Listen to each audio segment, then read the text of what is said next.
વર્તુળ x 8.1 નો દાખલો number 6 જોઈશું આપણે.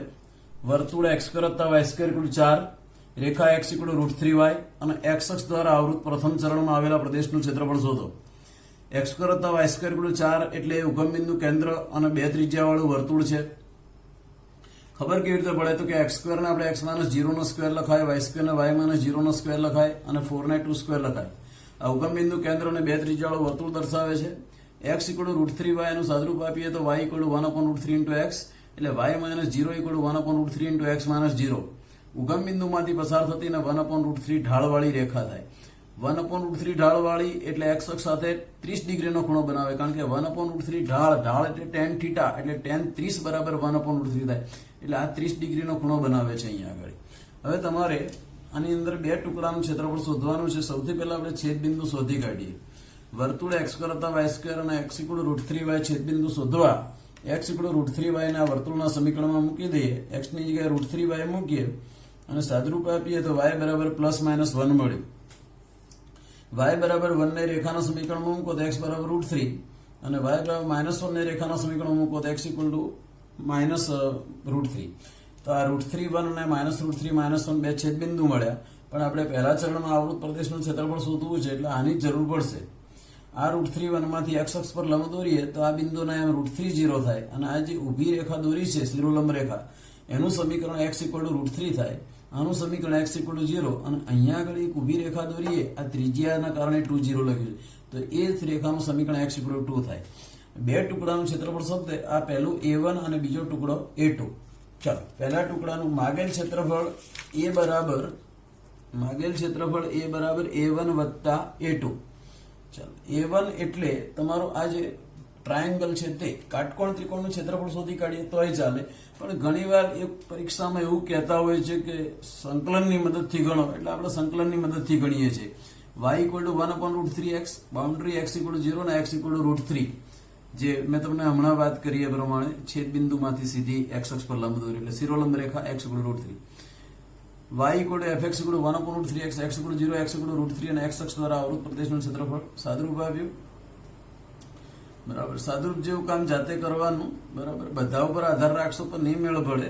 થોડુંક કામ જાતે બી કરવાનું, સાદુરૂપનું જે સંકલનનું એવું કામ થોડું જાતે કરવાનું. હાવ ભાંગેલા ટાંટિયાના નહીં બની જવાનું, હાવ પાંગડા નહીં બની જવાનું. સમજ પડી?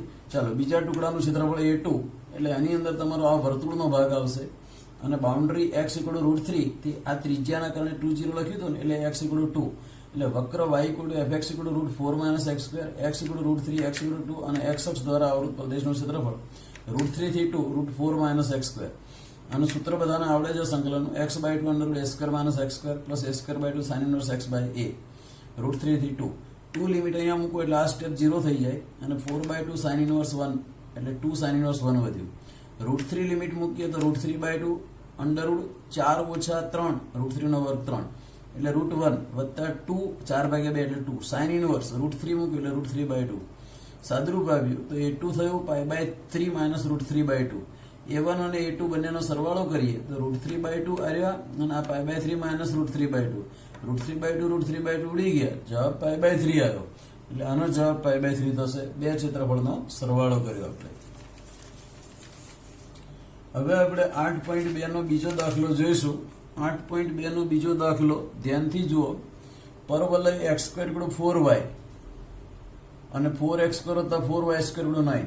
4x કરતા 4y² = 9, એમાંથી 4 કોમન કાઢીએ તો x કરતા y² = 9/4 એટલે x - 0 નો સ્ક્વેર વત્તા y - 0 નો સ્ક્વેર = 9/4 એટલે 3/2 નો સ્ક્વેર. 0 0 કેન્દ્ર અને 3/2 ત્રિજ્યાવાળું વર્તુળ થયું અને આ પરવલય તો ખબર જ છે. સૌથી પહેલા વર્તુળ અને પરવલયનું છેદબિંદુ શોધીએ. કેવી રીતે શોધીશું? 4x કરતા 4y² 9 લખ્યું. 4x² ની કિંમત અહીંથી મૂકી 4y. સાદુરૂપ આપ્યું તો 4y² વત્તા 16y. આ 16y નહીં લે અને -9 = 0. 9 ચોક 36 -36 થયા, એના બે હોય પડે 18 દુ 36 18y - 2y. સાદુરૂપ આપ્યું, y ની બે કિંમત મળી, y = ½ અને y = -9/2. y = 1/2 અને પરવલયના સમીકરણમાં મૂક્યું તો x = ±√2 મળ્યું અને y = -9/2 ને પરવલયના સમીકરણમાં મૂક્યું તો x² = -18 મળ્યું, જે શક્ય નથી. એટલે છેદબિંદુ આપણને √2 1/2 અને -√2 1/2 મળ્યા. કોના છેદબિંદુ ભાઈ? પરવલય અને વર્તુળના છેદબિંદુ મળ્યા પછી બીજું કામ કરવાનું છે આકૃતિ દોરવાની. ચાલો, છેદબિંદુ મળ્યા પછી આપણે આકૃતિ દોરી. છેદબિંદુ મળ્યા પછી આકૃતિ દોરી. ચાલો, આકૃતિ ઉપર ધ્યાન આપવાનું છે. આ વર્તુળની આકૃતિ છે. ત્રિજ્યા 3/2 છે એટલે 3/2 0 અને આ 0 3/2. આપણું ક્ષેત્રફળ માગેલ ક્ષેત્રફળ એટલે A1 ટુકડો અને A2 ટુકડો અને આ બાજુ પણ A1 એવો આ બાજુ પર આવે એટલે માગેલ ક્ષેત્રફળ 2 કૌંસમાં A1 વત્તા A2. હવે આપણે A1 અને A2 શોધીએ. A1 એટલે તમારો આ પરવલયનો ટુકડો. અહીં બાઉન્ડ્રી મળશે. આ એક y = 1/2 છેદબિંદુના આધારે √2 1/2 અને -√2 1/2 આ બે છેદબિંદુ છે. તો આ છેદબિંદુના આધારે આ રેખાનું સમીકરણ y = 1/2 બરાબર અને આ રેખાનું સમીકરણ y = 0. આ A1 એટલે આ ટુકડાનું ક્ષેત્રફળ શોધ્યું. એ ટુકડાનું ક્ષેત્રફળ બંને લિમિટ y ની છે એટલે રકમ y ના સ્વરૂપમાં x = g1y = 2√y x² = 4y ઉપરથી બાઉન્ડ્રી y = 0 y = 1/2 અને y અક્ષથી આવૃત પ્રદેશનું ક્ષેત્રફળ સંકલન કર્યું 2√y 2 બહાર કાઢ્યા y1/2 નું સંકલન y3/2/3/2 0 to half સાદરૂપ આપ્યું 4/3 y3/2 0 to half બાઉન્ડ્રી મૂકી 4/3 1/2 1/2 નું સાદરૂપ થોડી વાર રહીને આપીએ. A2 નું સાદરૂપ આપીએ તો આ તમારો વર્તુળનો ટુકડો છે આટલો અને ઉપરની બાઉન્ડ્રી ત્રિજ્યાના કારણે y = 3/2 અને આ છેદબિંદુ પરથી બાઉન્ડ્રી y = 1/2 અને તમારો y અક્ષ x = g2y = √9 બંને બાઉન્ડ્રી y ના સ્વરૂપમાં છે એટલે રકમ y ના સ્વરૂપમાં ફેરવી દીધી. A2 = mode I2 = 1/2 3/2 9/4 - y². 9/4 ને 3/2 હોલ સ્ક્વેર - y² લખાય. સૂત્ર લગાડતા બધાને આવડે છે. x/2 એટલે y/2 √a² - y² plus a²/2 sin inverse x/a એટલે y/3/2 અને બાઉન્ડ્રી તમારી 1/2 to 3/2. ઓકે, હવે એનું સાદરૂપ આપણે અહીંયાથી આપીશું એટલે તમને વધારે ખબર પડશે. હવે 4/3 પેલું 1/2 3/2 હતું એટલે 1/2 એટલે 1/2 1/2 √2 એટલે 2 થાય 2 × 4 ઉડી જાય 2/3 √2 અને આ 2 અને √2 ઉડી જાય તો બી √2/3. પેલાની અંદર તમે બાઉન્ડ્રી મૂકી બરાબર. હવે એવું બધું થોડું નાનું મોટું કામ જાતે કરવાનું. 3/2 લિમિટ મૂકશો એટલે આગળનો પોર્શન 0 થઈ જશે અને 9/8 sin ઇનવર્સ 1 વધશે. 1/2 લિમિટ મૂકશો એટલે y/2 એટલે 1/4 થઈ જશે √9/4 - 1/4. આ બધું કામ થોડું જાતે કરવાનું અને સાદરૂપ આપ્યું તો આપણને આવું કંઈક મળ્યું. ક્ષેત્રફળ A = 2 કૌંસમાં A1 વત્તા A2 2 કૌંસમાં આ A1 અને A2 લખી દીધું. આ બેનું સાદરૂપ આપી શકાય એવું છે. √2 કોમન કાઢ્યા 1/3 - 1/4 બાકીનું બધું એવું ને એવું. આ 1/3 - 1/4 ચોકડી ગુણાકાર કરી એટલે 1/12 થયું એટલે √2/12 અને બાકીનું એવું ને એવું. બગડો અંદર ગુણી કાઢ્યો એટલે આ તમારો જવાબ મળશે. મહત્વનો દાખલો હતો. શાંતિથી અને સમજીને કરશો તો જ આવડશે, બાકી નહીં આવડે આ દાખલો. હવે આપણે 8.2 નો ત્રીજો દાખલો જોઈશું. 8.2 દાખલો નંબર 3.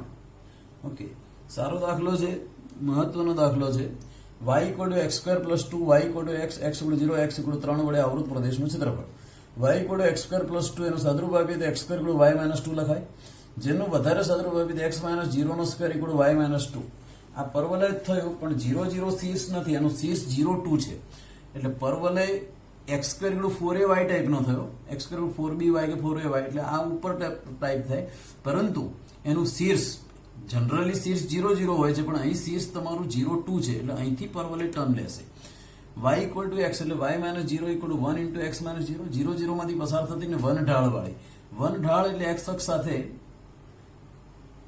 1 ઢાળ 1 એટલે tan θ = 1 θ = 45 ડિગ્રી એટલે x અક્ષ સાથે 45 ડિગ્રીનો ખૂણો બનાવતી રેખા.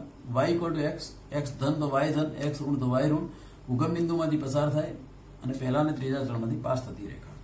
આ x = 3 નામની રેખા દોરી, શિરોલંબ રેખા. આ બિંદુના એમ 3 0 થાય. આ 3 3 કેમ થાય? કારણ કે આ x = 3 છે એટલે x 3 થાય અને y = x ઉપર છે એટલે એની સાથેનું છેદબિંદુ એટલે 3 3. આ 3 11 કેમ થાય? x 3 થાય અને x 3 આની અંદર મૂકો કારણ કે પરવલય સાથે છેદે છે એટલે y 11 થાય 3 11. ઓકે, સૌ પ્રથમ આપણે આ જે પોર્શન છે OABDC નું ક્ષેત્રફળ શોધીશું, આખું પોર્શન, અને એમાંથી આ ત્રિકોણનું ક્ષેત્રફળ કાઢી નાખીશું. એટલે માગેલ ક્ષેત્રફળ A = A1 - A2. A1 એટલે OABDC નું ક્ષેત્રફળ, OABDC નું ક્ષેત્રફળ A1 એટલે મોડ I1. આ બાઉન્ડ્રી તમારી x = 0, આ બાઉન્ડ્રી x = 3 અને આ તમારો પરવલય. પરવલય એટલે y = x² + 2. અને આની અંદર જોઈએ તો આ તમારું લાઈન y = x, આ બાઉન્ડ્રી x = 0, આ બાઉન્ડ્રી x = 3 અને y = x. એટલે બંનેનું સાદરૂપ આપી અને કરવાનું શું ફરી એકવાર જુઓ તો A1 એટલે આટલા પોર્શનમાંથી A2 બાદ કરો તો આ ભાગ મળે તમને. બરાબર, ફરી જુઓ A1 એટલે OABDC, એમાંથી આ ત્રિકોણનું ક્ષેત્રફળ કાઢી નાખો એટલે આ જે રેખાંકિત કર્યો છે એ ભાગનું ક્ષેત્રફળ મળશે. એ બંને ક્ષેત્રફળો જોઈ લઈએ આપણે. y = f1x = x² + 2 સાદરૂપ આપ્યું, સંકલન કર્યું, એનો જવાબ 15 મળ્યો. અને y = f2x = x અને x = 0, x = 3, x અક્ષ દ્વારા આવૃત પ્રદેશનું ક્ષેત્રફળ 0 to 3 સાદરૂપ આપ્યું તો 9/2 મળે. 15 - 9/2 આમાં બાદબાકી કરવાની છે, સરવાળો નથી કરવાનો. 15 - 9/2 એટલે 21/2 આ તમારું ક્ષેત્રફળ મળ્યું. એકદમ સિમ્પલ છે, સંકલન કરવાનું છે 0 થી 3, x² નો x³/3, 2 અચળ એકડાનું સંકલન x, અને એ જ રીતે આમાં પણ બહુ ઈઝી છે, ગભરાવા જેવું છે નહીં, બહુ સરળ છે. 8મો દાખલો 8.2 નો છઠ્ઠો દાખલો જોઈશું આપણે. વર્તુળ x² + y² = 4 અને રેખા x + y = 2 દ્વારા આવૃત પ્રદેશનું ક્ષેત્રફળ. x² + y² = 4 એટલે ઉગમબિંદુ કેન્દ્ર અને 2 ત્રિજ્યાવાળું વર્તુળ છે. ઓકે, ઉગમબિંદુ કેન્દ્ર અને 2 ત્રિજ્યા એટલે આ 2 0 માંથી પસાર થાય, 0 2 માંથી પસાર. અને x + y = 2, x0 લો તો y2 ને y0 લો તો x2 થાય. એટલે આમાં છેદબિંદુ શોધવાની જરૂર નથી, આ પ્રદેશનું ક્ષેત્રફળ શોધવું છે. તો પહેલા આપણે OAB આટલો આખો આ પોર્શનનું ક્ષેત્રફળ શોધ્યું આપણે, અને એની અંદરથી આ ત્રિકોણનું ક્ષેત્રફળ કાઢી નાખીએ એટલે આપણું માગેલ ક્ષેત્રફળ મળી જાય. તો માગેલ ક્ષેત્રફળ A = A1 - A2. આ તમારું A1 છે અને આ તમારું A2 છે, આ બેનું ક્ષેત્રફળ. A1 નું ક્ષેત્રફળ એટલે આ x = 0, x = 2. આમાં બી x = 0 અને x = 2 જ આવશે, પણ આ ત્રિકોણનું ક્ષેત્રફળ એટલે આમાં વક્ર આવશે y = x અને આમાં વક્ર આવશે y = √4 - x². આનું ક્ષેત્રફળ શોધ્યું 0 થી 2 અને આનું ક્ષેત્રફળ બી 0 થી 2 માં શોધ્યું. બરાબર, તો ક્ષેત્રફળ કઈ રીતે શોધ્યું તો 0 થી 2 √2² - x² અને 0 થી 2 x dx. આનું સાદરૂપ આપ્યું તો π મળ્યું અને આનું ક્ષેત્રફળનું સાદરૂપ આપ્યું તો 2 મળ્યું. એટલે જવાબ આવ્યો તમારો π - 2. બહુ સરળ દાખલો છે. બરાબર, સંકલન કરતા ના ભાવે તો જ દાખલો ના આવડે. 2 લિમિટ મૂકો એટલે આ પોર્શન 0 થઈ જાય, આ sin inverse 1 થઈ જાય, 2 sin inverse 1, 4/2 એટલે 2. x નું સંકલન x²/2 એટલે 2 થયું, π - 2 જવાબ.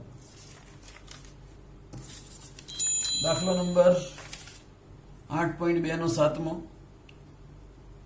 ઓકે, y² = 4x અને y = 2x.